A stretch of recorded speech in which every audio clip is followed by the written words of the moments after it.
दोस्तों, कहानियों का सिलसिला अभी यहाँ पर जारी है।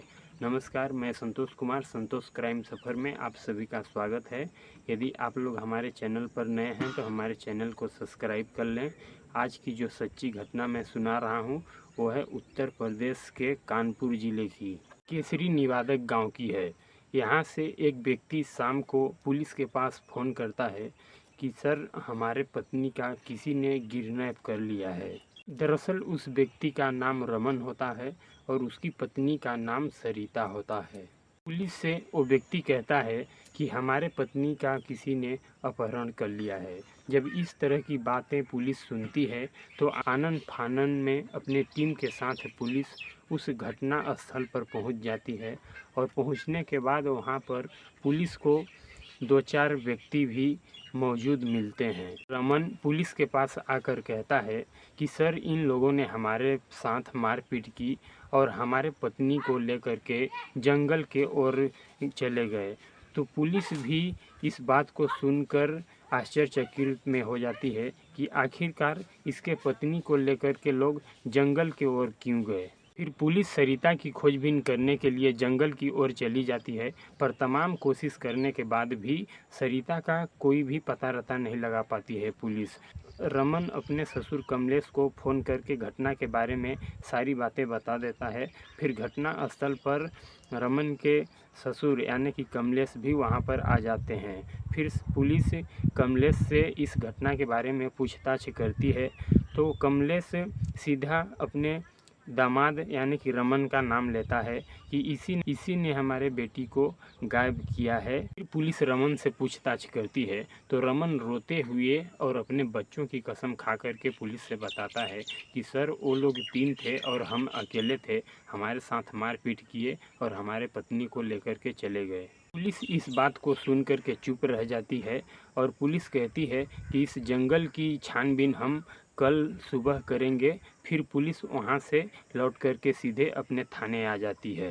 इस सुबह पुलिस रमन के साथ और उसके ससुर कमलेश को साथ लेकर के उस जंगल में जा कर के फिर उस डेड बॉडी की खोजबीन करती है। तो आखिरकार पुलिस को सरिता की एक जगह पे लाश मिल ही जाती है। सरिता का डेड बॉडी मिलते ही रमन और सरिता के पिता चीख चीख कर रोने लगते हैं। जब पुलिस उस डेड बॉडी की शिनाख्त करती है तो पुलिस को पता चलता है कि किसी ने सरिता का हत्या कर दिया है और उसी के बाल को लपेट करके गले में उसी से सरिता की हत्या कर दी गई है। फिर पुलिस सरिता के डेड बॉडी को अपने कब्जे में लेकर के पोस्टमार्टम के लिए भेज देती है। पुलिस धारा 302 का मुकदमा दर्ज करके इस केस का छानबीन करना शुरू कर देती है, पर 3-4 दिन बीत जाने के बाद भी पुलिस को कोई सबूत हाथ नहीं लगता है। तो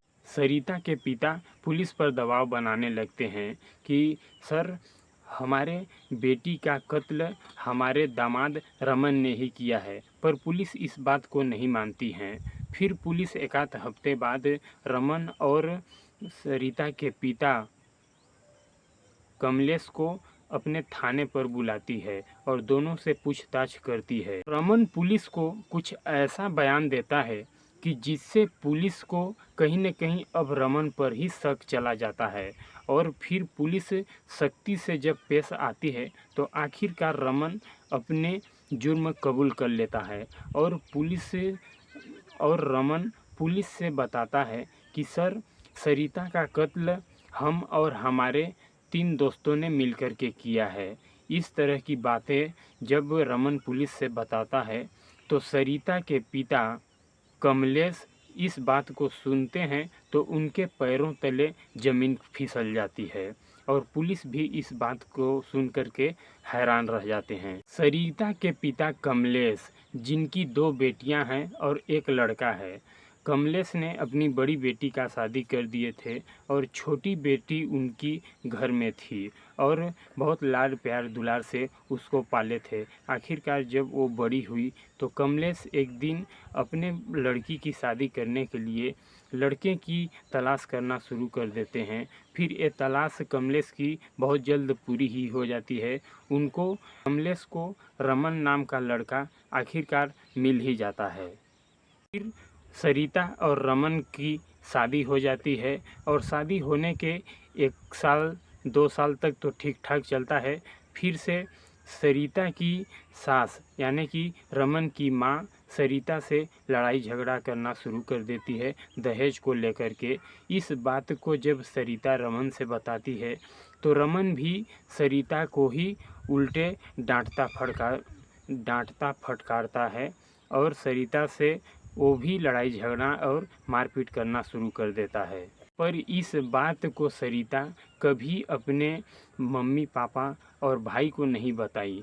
फिर एक दिन का समय आता है कि सरिता को एक बच्ची भी जन्म हो जाती है और इस बात को सरिता की सास यानी कि रमन की माँ कतई बर्दाश्त नहीं कर सकी और एक दिन और इस बात को लेकर के अब सरिता और रमन की माँ में अक्सर लड़ाई झगड़ा होता ही रहता था। और फिर एक दिन रमन के पिता इस तरह से भड़के कि रमन और सरिता और उसके बेटी को घर से बाहर निकाल दिए। फिर रमन बाहर जाकर के एक किराए का मकान लेकर के रहता था अपने परिवार के साथ। फिर रमन जहाँ पर अपने पत्नी के साथ रह रहा होता है वहाँ पर भी रमन का अपने पत्नी के साथ नहीं पटता था। तो फिर एक दिन का ऐसा समय आ जाता है कि रमन अपने पत्नी को अपने रास्ते से हटाने का फैसला ले लेता है और फिर रमन अपने पत्नी को घुमाने के बहाने बाहर ले जाता है और अपने दोस्तों के साथ मिल करके उसकी गला दबा करके हत्या कर देता है। दोस्तों, इस तरह की कहानी सुनाने का उद्देश्य मेरा किसी को ठेस पहुंचाना, परेशान करना नहीं है, बल्कि आप लोगों को जागरूक करना है कि इस तरह की घटनाएं घट रही हैं तो आप लोग सावधान रहें। जय हिंद, जय भारत।